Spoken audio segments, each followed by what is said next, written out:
Less than 24 hours.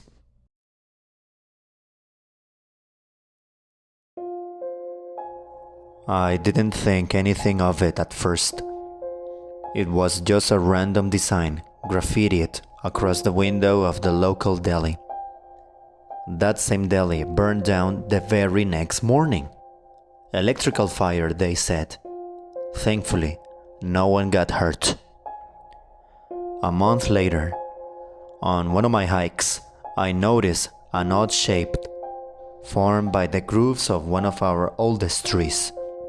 A circle cut in half vertically, with a diagonal line crossing it from the upper right to the lower left.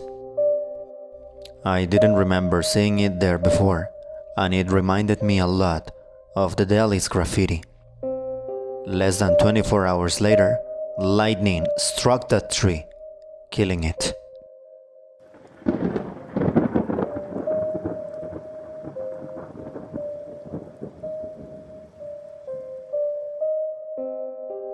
It was a strange coincidence, but I didn't take it seriously until the day my neighbor publicly shamed his son for ruining their family car.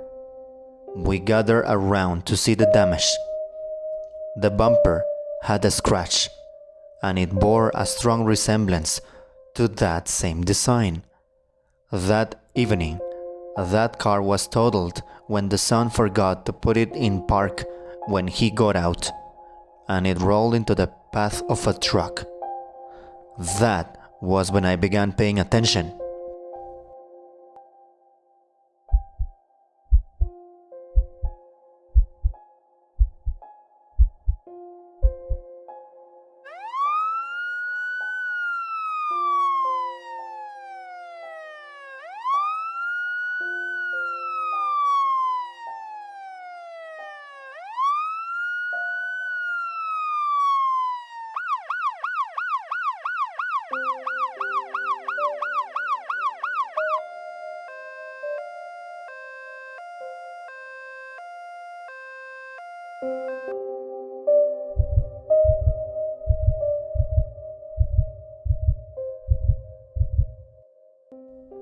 Hoping to confirm my suspicions, I went to a building that was set for demolition. A day before, I noticed a few bricks on the back wall were lighter than the rest.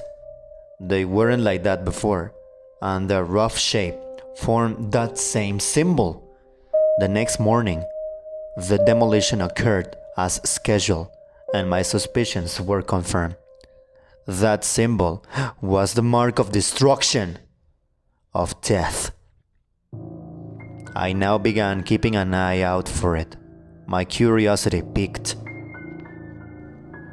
I scrutinized structures, both natural and man-made, but it was my elderly neighbor's dog that was next on the list. While I was dropping off her groceries, her white Maltese ran up to greet me, and the green stains of his damp fur drew my attention. The symbol! I asked the owner if she could see it, and she laughed and said that he'd rolled in that freshly mowed grass earlier that morning, and she couldn't wash all the green out. I pointed out the symbol, and she found it interesting, but not worrying.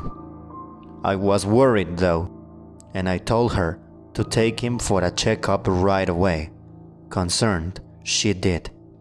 They told her that he was healthy for an old dog, yet he still passed away in his sleep that very evening. I consoled her when she called me with the sad news, but my thoughts were buzzing with morbid curiosity. The symbol seemed to appear a maximum of 24 hours before death. Would I be able to know who would die within a day? Would food have the same symbol before they were to be eaten? Did others know about this sinister omen? As I got ready for bed that night, I realized that I had overlooked a text message from an unknown number. Curious, I opened it. It was spam. Rolling my eyes, I went to delete it, only to notice two shapes side by side with the foreign text. And F, which are the O from Danish and Norwegian and Fi from Greek. Alone, they meant nothing to me, but if they were to be overlapped, they look eerily like the symbol. That symbol! That symbol! The harbinger of doom. My blood ran cold. I was going to die. I was going to die. I stood, frozen, too afraid to move as my heart rioted in my chest. Was I going to get a heart attack in my sleep? Or sleep in the shower tomorrow morning and crack my skull? Or choke on my breakfast and suffocate? Or die in an accident while delivering groceries? Or get stabbed after someone mocked me? The possibilities were endless, and that terrified me even more. I wasn't ready to die, and wasn't going to give in. I wasn't going to give in. I just had to make sure I survived these next 24 hours. I didn't want to lose the delivery job I had landed only a week ago, but I didn't want to risk any accidents. I had no choice but to take a sick day. Tomorrow morning, if I survived that long, I'd call my boss. If she fired me, that'd be another blow to my job-hopping reputation. But at least I'd be alive. Trembling, I carefully unplugged everything in my apartment, and I turned off all the lights, hoping to avoid any possibility of electrical fire. Afterwards, I sat on my couch, determined to move as little as possible. I wasn't going to sleep though. Many people died in their sleep, and I wasn't going to eat or go to the bathroom either.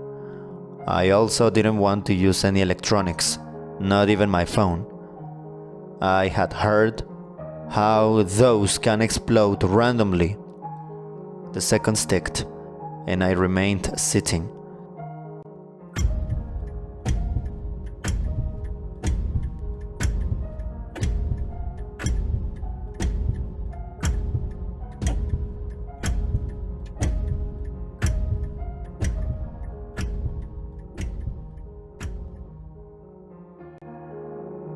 Sweat trickling down my back as every sound and every shadow made me jump.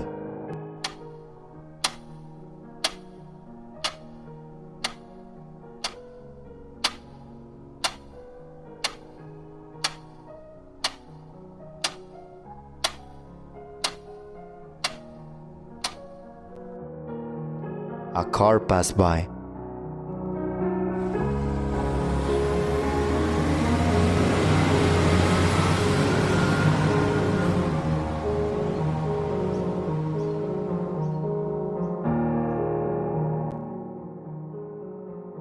Its headlights skimming across my apartment wall. Huh? Did it just illuminate a fleeting glimpse of the symbol on my mirror? Was it going to fall on me?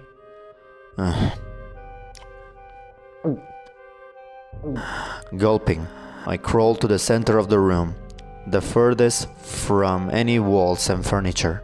The floorboards creaked, and my heart rattled as I wondered if a deadly spider would crawl out and be my undoing. I stood up, wiping the sweat off. Wiping the sweat off my upper lip as I look around in distress. Where would be the safest place to hide from death? Where? A dark shape in the corner of the room caught my eye, and ice filled my veins as I stared at it.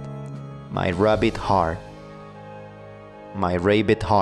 thrashing against my ribs. Did someone break in? I took a terrified step back, my breath stuttering, and I sank to the floor in tearful relief when another car passed by, illuminating my coat hanging on the door, exactly where I always left it. My nerves were driving me insane. Maybe this was how I died, scared to death by the horrifying scenarios my frantic mind came up with. I needed to calm down, but I needed to remain vigilant. I needed to be logical, but I needed to be ready for anything. And yes, I also needed the bathroom. Although I was mentally prepared to wet myself, I wasn't completely willing to empty my bowels in my pants. And this was the latter. I could do this. I just had to be extra careful. Should I turn on the lights? That could help me avoid possible mishaps, but what if an electrical fire was what killed me? I shouldn't risk it. I knew the layout of my apartment well enough. With a nervous gulp, I look at my phone. Perhaps I should take it with me. If anything happened, at least I could call for help. After grabbing my phone, I crawled down the hall, each step slow and deliberate. Once I reached the bathroom, the idea of sewer snakes crawling out of the toilet made me pause in dread. It sounded insane, but it could happen. My pulse thumping, I turned on my phone's flashlight and I peered in the bowl, just to be sure. The shaky beam glided over the water, and I gasped as I lost my grip. The phone fell into the toilet with a plop. After a second of stunned silence, I erupted in hysterical laughter, sobbing between each breath as I collapsed on the floor. Of course it was my phone.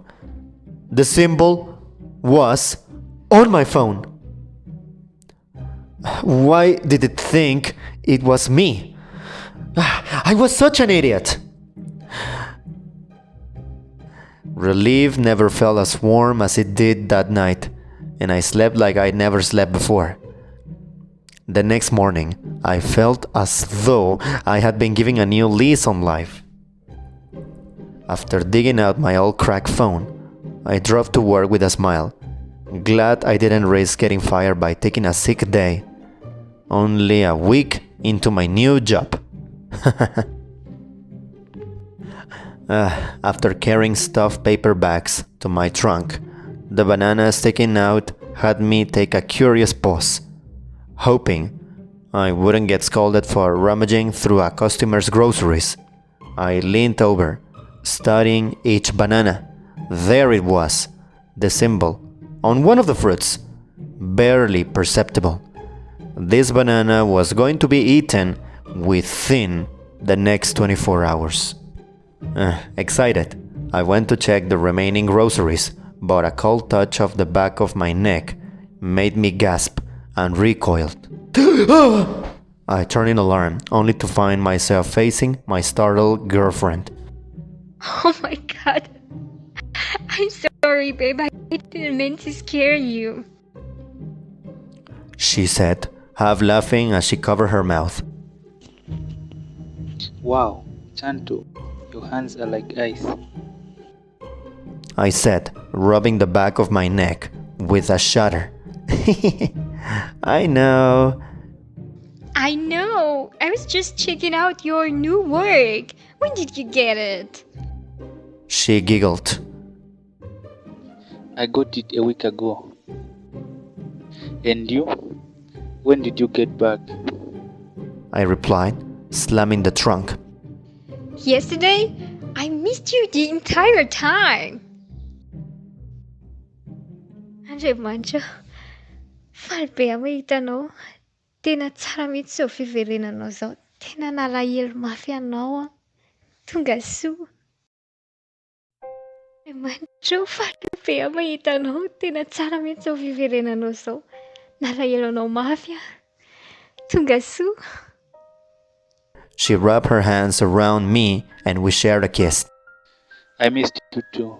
There's so much I want to tell you. Nikukonda, nense nakuyewa maningi.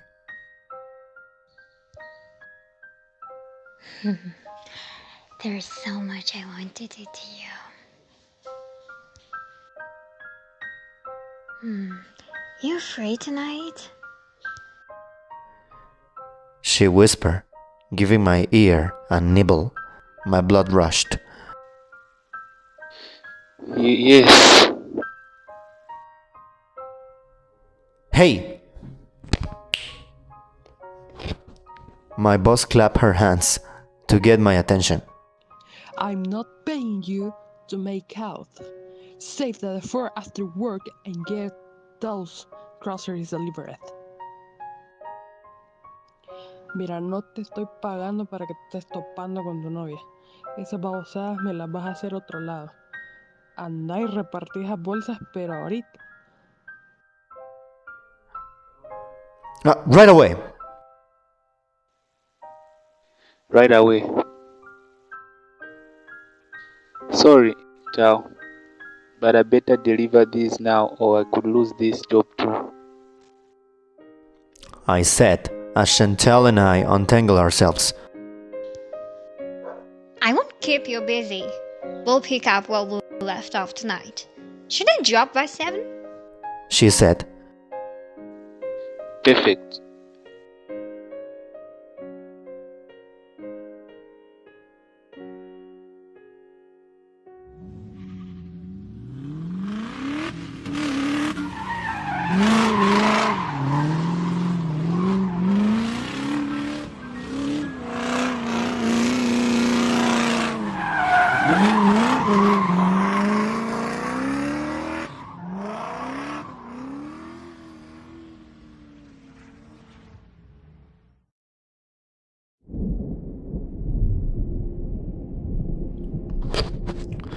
She blew me a kiss before she walked into the store, and I whistled as I did my deliveries, smiling at the thought of tonight. On my way home, I passed by my favorite pizza place for a large double cheese, and I couldn't help but check it when I got home. The symbol wasn't visible on any slice, and I wondered if it was hidden beneath the cheese.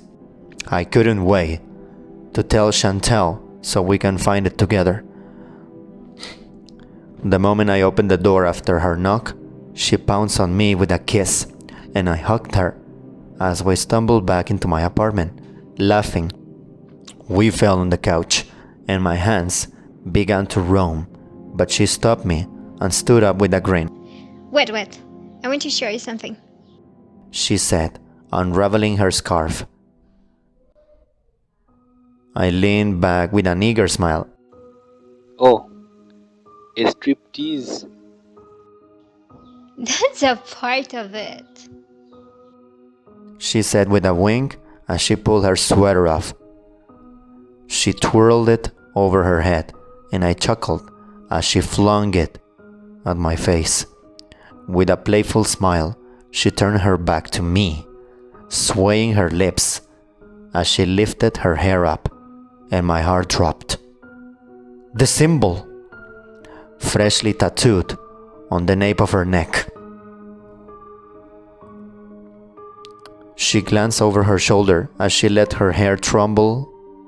She glanced over her shoulder as she let her hair tumble back down, and her smile turned to open-mouthed shock when I ran up to her in a panic.